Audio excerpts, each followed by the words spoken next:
Adikku Uyi dengan senyum khasnya oleh Wiwi Indawati. Saat Mas Tanto dan saya lagi merayakan hari ulang tahun perkawinan ini, saya teringat adikku Uyi, Sutono Supyadi, seorang yang luhur budinya serta tutur katanya yang tersusun rapi. Tangannya lembut bagai bunga leli, senyumnya yang khas, manis dan menawan. Semoga kau berbahagia di alam keabadian bersama ayah Raden Kyai Nabil Supyadi Sosro Sudarto dan ibu Saudah Rahayu Rahati. Adikku Uyi adalah adik Mas Tanto. Semua putra putri bapak ibu ada 5, yakni Mas Tanto, Sutanto Supyadi, Sutono Supyadi, Sutoyo Supyadi, Sutarti Supyadi, dan Sutarto Supyadi. Waktu itu sore hari, Mas Tanto baru saja pulang dari mengajar sejak pagi hari. Tiba-tiba datanglah adikku Uyi dengan tergopoh-gopoh. Ada keperluan apa, Yi? Tanya Mas Tanto. Nggak ada apa, Mas, jawabnya liris sambil memancarkan senyumnya yang khas. Kami yakni saya, Mas Tanto, dan Dek Uyi sebagaimana biasanya duduk di teras rumah bertiga. Di tengah ngobrol bersama, Dek Uyi menyampaikan maksudnya bahwa ia ingin menjadi sarjana hukum. Tanpa berpikir panjang, Mas Tanto menyetujui dan mengapresiasi apa yang disampaikan oleh Dek Uyi. Semua buku-buku Mas Tanto tentang hukum diminta untuk dipelajari. Dek Uyi dengan tekun membaca dan membaca di perpustakaan Mas Tanto. Hampir setiap hari, kalau ada yang perlu ditanyakan, ia tak segan-segan untuk bertanya. Ternyata dalam waktu 3,5 tahun, Dek Uyi telah meraih gelar sarjana hukum. Dan ketika bertemu Mas Tanto di rumah, ia menyapa dengan senyum khasnya. Suatu saat, tiba-tiba Dek Uyi datang ke rumah. Ya, rumahnya dan rumah Mas Tanto tidak lebih dari 500 meter. Sebagaimana senyum khasnya, ia menyapa Mas Tanto serta memberikan bungkusan. Tanpa basa-basi, Dek Uyi mengatakan, Mas, saya baru dapat bonus. Ini untuk Mas Tanto. Seraya memberikan bungkusan tersebut, seperti biasanya Mas Tanto memberikan bungkusan itu ke saya. Dengan penasaran, saya buka dan ternyata isinya uang. Ya, Dek Uyi bagikan malaikat yang mengetahui bahwa Mas Tanto memang butuh uang untuk penerbitan buku baru, sekaligus launching bukunya. Saat itu hari Minggu, pagi sekali Dek Uyi sudah berada di rumah Mas Tanto. Tanpa ada perintah, ia mulai mengecat pagar. Betapa saya dan Mas Tanto kaget. Ia membawa dua warna cat, hitam dan warna keemasan. Ia memilih warna keemasan karena ujung-ujung pagar besi itu berupa tombak. Dengan terampil mengecat ujung-ujung tombak tersebut dengan warna keemasan. Ia lakukan itu sampai sore hari, dan bila Mas Tanto mengajak ngobrol, ia selalu menjawab dengan senyum khasnya. Suatu saat Mas Tanto memanggil Dek Uyi. Ia segera datang menemui Mas Tanto dengan sangat serius. Ia bertanya, ada apa, Mas? Ada yang bisa saya bantu? Mas Tanto menggelengkan kepalanya. Tidak ada apa-apa, saya cuma mau bertanya kepadamu. Maukah kamu saya dapuk menjadi pemeran Gajah Mada? Jawab Mas Tanto. Dek Uyi dengan senyum khasnya dan matanya berbinar-binar penuh tanya. Apakah saya bisa, Mas? Tanpa menjawab, Mas Tanto cuma menganggukkan kepala. Kita tahu bahwa kelima bersaudara itu yang paling gagah adalah Dek Uyi. Badannya tegap dan atletis. Itulah yang menjadi pilihan Mas Tanto pada Dek Uyi untuk menjadi peran Gajah Mada. Saat pulang, Dek Uyi selalu dengan senyum khasnya. Dengan kemauan tegas, ia mengangguk pada Mas Tanto. Siap, Mas. Hari berganti hari, terdengar berita bahwa Dek Uyi harus opname di rumah sakit. Kami semua sekeluarga menjenguknya. Konon kata dokter, lambungnya yang sakit, dan selang beberapa hari kemudian, terngiang berita lagi bahwa Dek Uyi meninggal dunia. Waktu Dek Uyi wafat, Mas Tanto berada di rumah W.S. Rendra, di bengkel Teater Rendra, BTR Cipayung Jaya, Depok. Setelah mendengar berita tersebut, Mas Tanto segera pamitan ke Mas Willy, panggilan akrab W.S. Rendra, untuk pulang. Mas Willy, Mbak Ken Zuraidan, dan teman-teman BTR mengucapkan bela sungkawa, dan malam harinya seluruh anggota BTR mengadakan tahlilan untuk adikku Uyi. Ya, Uyi Sutono Gajah Mada Supiadi, semoga kau tentram di keabadian sana. Amin ya robbal alamin. Surabaya 1 November 2021. Terima kasih.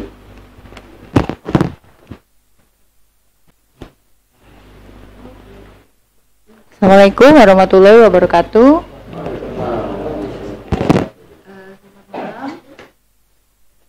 Saya cukup kenal lama dengan Profesor Tanto Supiadi. Saya biasanya manggil Prof sih. Meskipun para mahasiswa dan populer dengan panggilan Dedi, tapi hingga saat ini saya memanggilnya tetap dengan panggilan Prof. Ya. Saya punya alasan sendiri kenapa saya tetap kekeh memanggil itu, meskipun Prof Tanto pernah berkata pada saya, mending manggil yang sama seperti kawan-kawan yang lain, Dedi. Entah ya. Jadi waktu zaman saya masih mahasiswa, saya psikologi. Prof Tanto itu dosen hukum, dan saya suka curi-curi kesempatan untuk bisa ikut kelasnya Prof Tanto. Ya asik aja sih sebetulnya. Nggak hanya sekedar hukum yang dibicarakan, karena memang beliau punya kawasan yang luas tentang budaya juga, dan di psikologi kami anak psikologi juga belajar tentang budaya, antropologi segala macam. Dari segi hukum juga, saya pikir anak-anak hukum juga dapat ini ya, psikologi juga. Jadi meskipun kami nggak intens seperti mungkin kawan-kawan yang lain, tapi kami tetap, saya dan Prof tetap keep in touch sih.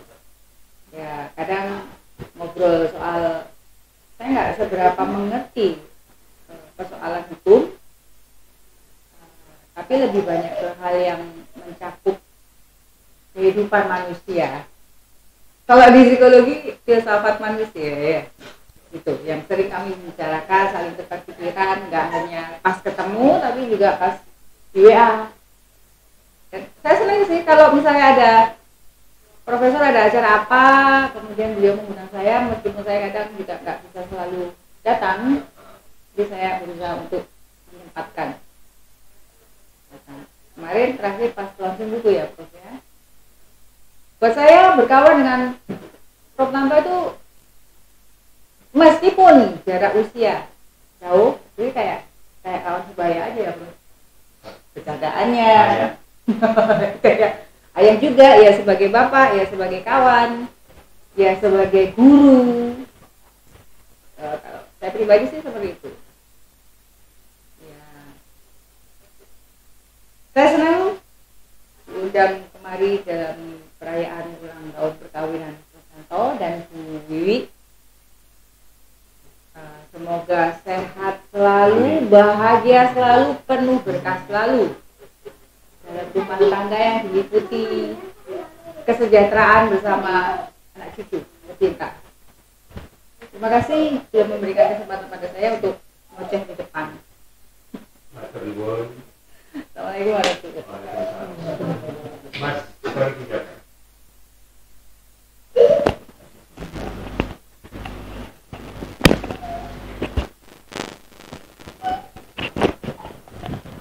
Assalamualaikum warahmatullahi wabarakatuh.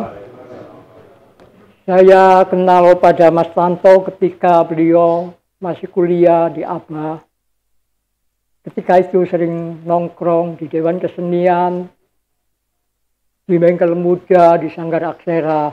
Bahkan anak daripada Rudi Aksara tadi yang ngomong malah, teman-teman kita dulu. Banyak teman-teman yang sudah meninggal dari kita yang mendahului. Alhamdulillah saya dengan Mas Tanto masih bercengkeraman, bertukar pikiran, bertukar pengalaman, bertukar wawasan. Suatu hal yang sangat anugerah sekali. Saya mendapatkan spirit untuk mau menulis suatu naskah teater sampai terjadi dengan proses buku dari seperti Mas Tanto. Pada saat beliau melangsingkan buku-bukunya, saya diundang. Kenapa saya nggak bisa? Sementara karya-karya saya masih banyak yang sudah tercecer belum saya bukukan. Itu spirit yang saya ambil pada Mas Tanto. Mas Tanto itu memberikan warna sebetulnya. Mereka sampai kenal sama Gomblo. Gomblo akhirnya ke Petrokimia mengambil anak buah Mas Tanto untuk diajak main musik. Pada saat itu dengan Hari Rusli, dengan musikalisasi di Gedung Gelora Pancasila. Dengan kenal Mas Tanto. Mas Tanto kenal banyak orang-orang yang di situ, termasuk ada Basuki Rahmat. Dia belajar teater sehingga dia menyutradarai teater di Petrokimia. Saya kenal Mas Tanto, pulang mereka dari ABA, dari kuliah, dari nongkrong di Jalan Halimun. Saya masih ingat itu. Mereka aktif di PPIA, aktif belia pada saat itu. Hutan situ, kita sering berbondong-bondong melihat persoalan-persoalan kesenian. Persoalan-persoalan terhadap diskusi-diskusi perkembangan politik yang ada di Indonesia. Kita semakin dewasa. Sampai kenal sama Wes Rendra karena dia sangat simpatis sama Mas Wali. Mereka kalau membacakan puisi pun juga banyak terpengaruh oleh Mas Weli. Mereka sampai kenal sama istrinya Mas Weli, Ken Jubaida, sekarang sudah meninggalkan kita. Banyak teman-teman, tapi saya masih bisa dapat kesempatan untuk hadir di sini. Dan saya disuruh membacakan puisi saya. Kebetulan puisi ini bagian dari cuplikan karya saya, Nurani Terkoyak.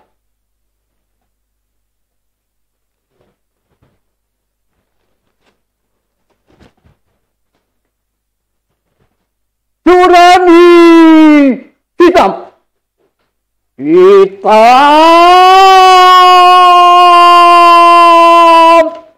Nurani, Nurani gelap, berselimut hitam, terjepit, terjerat neoliberalisme. Nurani hitam bersandang kapitalisme, menari berpesta-pora di parlemen.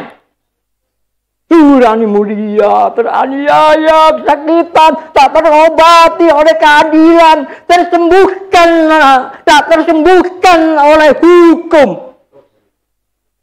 Karena KPK dicabik-cabik, dikoyak-koyak, diruntuhkan oleh penegak hukum.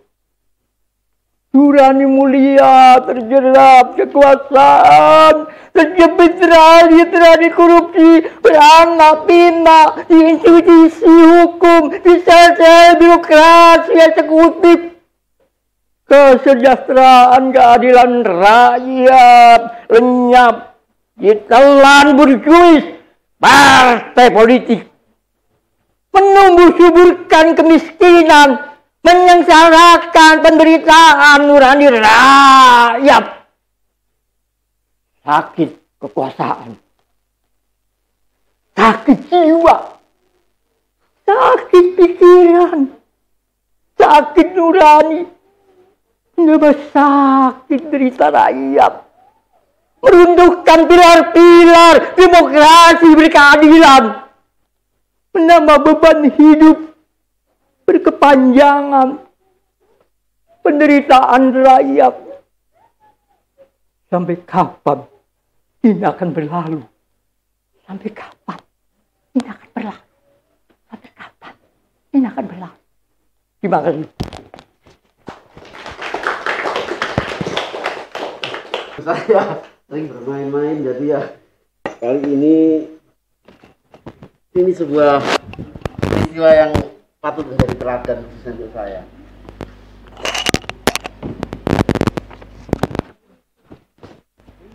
Mendung gantung sumila oh bulan awe-awe madangi sing duwe gawe.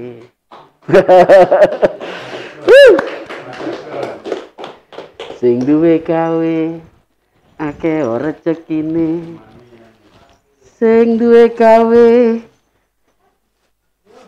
sehat jiwa ragane, ae ae ae, sing duwe gawe contone awake dhewe. Ya itu sekedar tembang yang tadi saya rengeng-rengeng. Apa ya Mas Tanto ini? Hampir mewarnai banyak hal terhadap saya. Ketika saya berkarya, enggak tahu tiba-tiba dia bisa bercerita seolah-olah melihat. Ketika saya berkarya, tiba-tiba dia menulis walaupun sedikit. Dan itu membuat banyak getaran terhadap saya. Begitu juga hampir semua perbuatan saya ternyata menjadi bagian dari ya kisah yang diceritakan baik lisan maupun sedikit tulisan. Nah, tadi saya ini punya kebiasaan ke pasar kalau pagi. Ingat Prof Tanto. Jadi saya kasih, wah apa ya, ini luar biasa. Jadi akhirnya saya berpikir kayak wayang bumbu. Karena wayang suket di sini sudah saya berkali-kali bercerita sama teman-teman. Sekarang saya coba mainkan wayang bumbu. Kenapa bumbu? Saya pikir Prof Tanto tidak bisa melupakan apa yang diolah oleh ibunda kita. Begitu Bunda. Saya pikir Prof Tanto kemanapun pergi pasti ingat masakan Bunda. Jadi suatu hari ada seorang bernama Arjuna. Arjuna itu istrinya 18. Kalau di dalam pewayangan, dia tidak hanya dicintai oleh gadis-gadis di Arcapada di dunia, tapi juga di kayangan. Bidadari jatuh cinta sama Arjuna. Arjuna ini suatu hari harus mengingat sesuatu, meski dia harus berbagi. Istri setianya bernama Pergiwo. Pergiwo dengan dingin, manis, tak pernah mengeluh, menemani Arjuna dengan hati yang tulus. Pergiwo menyadari bahwa dia memang ditulis oleh penciptanya untuk menemani Arjuna. Dia harus sabar, tulus, ikhlas. Karena dia tahu watak Arjuna, meski lembut, suatu hari dia harus mengepakkan sayapnya dan berkata, opat kapito kok buntute lo tapak angin maburo kok manuk beranjangan. Budi tak sembatani, ngamuk tak kembari. Arjuna tidak hanya menebar buah pikirannya, tapi juga semuanya diserahkan kepada bangsa dan negaranya. Bahkan kepada bidadari di kayangan. Pergiwo tidak pernah bersedih. Pergiwo tidak pernah sakit hati. Pergiwo tidak pernah merasa dicurangi. Karena Pergiwo juga merasa ditulis untuk berbagi keharuman. Keharuman yang senantiasa bisa dinikmati siapapun yang hidup di dunia, bahkan di akhirat. Nah, perjalanan panjang itu membawa Arjuna dan Pergiwo melewati laut, melewati gunung, bahkan menembus ke langit ketujuh, terus berbagi pahit, manis, pedas seperti cabai. Pergiwo dan Arjuna terus tersenyum. Hingga akhirnya dia menemukan titik di mana harus mencatat semua perjalanannya. Karena itulah sejarah. Adalah ilmu yang mesti dibaca penerusnya untuk kemudian dijadikan teladan dan pegangan. Arjuna dan Pergiwo kemanapun pergi membawa cinta, membawa harum bunga, membawa kesetiaan yang patut diteladani oleh siapapun tanpa saling menyakiti. Meski bumi bergoncang dan laut bergemuruh. Kini Arjuna dan Pergiwa diiringi sebuah tembang yang akrab dinyanyikan oleh anak-anak untuk terus berjalan mengukir teladan.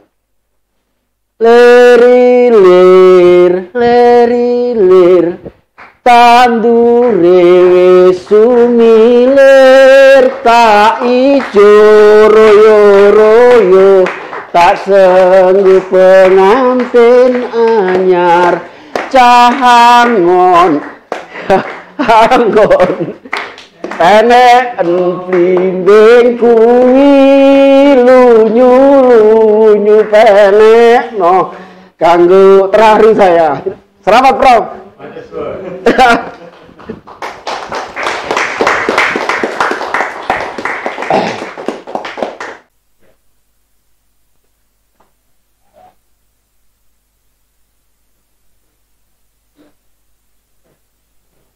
Oke, matur ya. Riki sini, Rik.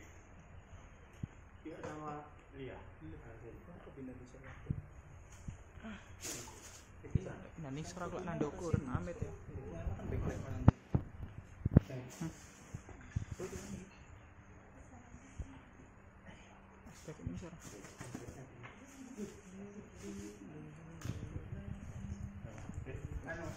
Apa di komandan?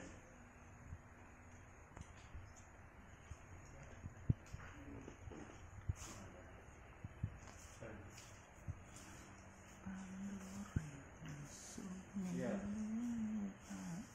Mari kita iringi dengan doa dalam hati dan mari kita ucapkan selamat kepada Prof. Tamso dan Bunda. Beliau adalah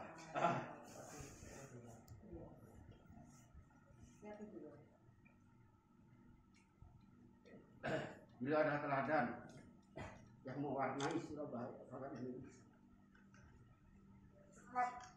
Selamat, Budi, silakan. Budi situ di sana.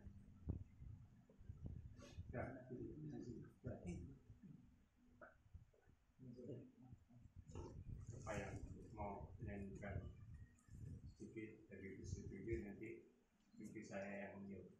Askian di sana, askian di sana, telah ditiup, ya. Siapa yang mau mimpin?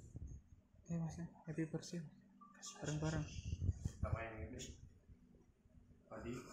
Iya, Dad. Happy birthday. Oke. 1, 2, 3. Happy birthday to you. Happy birthday to you. Happy birthday, happy birthday, happy birthday to you. Happy birthday to you. Happy birthday to you. Happy birthday, happy birthday, happy birthday to you.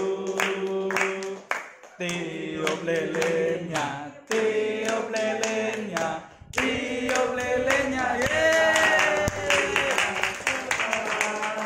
Juga sekarang juga potong buenya, potong buenya, potong buenya sekarang juga, sekarang juga, sekarang juga. Happy birthday. Matur nuwun atas partisipasinya. Bagi yang mau ngambil silakan ambil sendiri.